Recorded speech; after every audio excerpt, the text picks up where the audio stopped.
It's a point that I'm actually almost on a hesitation. Do not hesitate. Because it's almost like a necessary evil at the moment. Okay. Because of where I sit today as a processor, I can't go to each and every smallholder farmer trying to collect. These guys have proven efficiency around doing that particular job. Right. But what if we built a system, like Job says, where even that smallholder farmer knows that they can actually come together, you know, have their community aggregation center, a place of mass collection, and then we as processors can actually pick from that point. But because there's a platform that has been built where price is clear and they can be able to pick from there, I assure a price for a period of time. Right. Within the person harvests, knowing that the price is this, off-taker price is this, then that can definitely work. So that needs to be championed because as it sits at the moment, it is, unless we have that system built where everything is aggregated together, then we have a problem of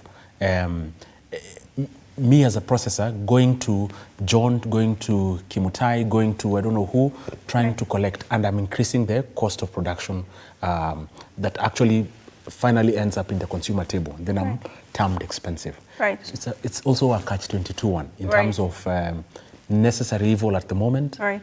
But there should be a linkage where the producer goes directly, the farmer goes directly to the processor. Right. That is very critical. Then the chain will be more efficient. Right. Yeah. Joseph, before we go on this break, I just need to know, would you then say that maybe these brokers, these intermediaries, this middle chain, linked to the chain, would you say that they are controlling the prices at the moment?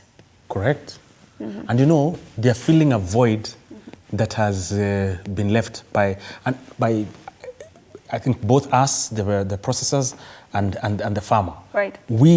These two people need to talk. Right. Because whatever is being taken here in the middle could actually be a split. Farmer takes 50%, I take 50%, that I can be able to pass on to the consumer. Right.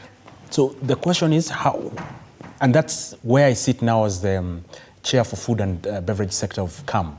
How do I bridge that divide? Right. Because as long as these guys are there, we have to, that inefficiency has to be factored into price. Right. That is a problem. You've said that, of course, there is some sort of miscommunication between you, the processor, and the farmer. Who then should be taking the blame?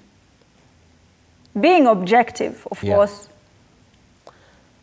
I think we, the processors, have higher capacity and the know-how to be able to do this. I'll take one value chain, for example. Say potato value chain today. There was hue and cry when some fries were being brought from abroad. Right. Yeah. For a very popular brand eatery in town. But I'm saying today, what stops that eatery today going to a potato growing area in this country, aggregating the farmers, giving them the right seed, the variety that they want, and be able to grow that value chain, so that these guys have a direct off-taker from them, and there's nobody here in the middle. You get? Amongst the farmers, they just aggregate amongst themselves. That manufacturer goes and off-takes from this. That is the only way we're going to kill that void that is here. It has to take willing processors to be able to bridge this divide. At the moment, we are very selfish. We are just focused on individual profit, probably profit making. That needs to be broken. We have to be deliberate about it. In fact, my motto for this year is to be intentional about what you do. Let us all be intentional. 100%. You are right. Yeah.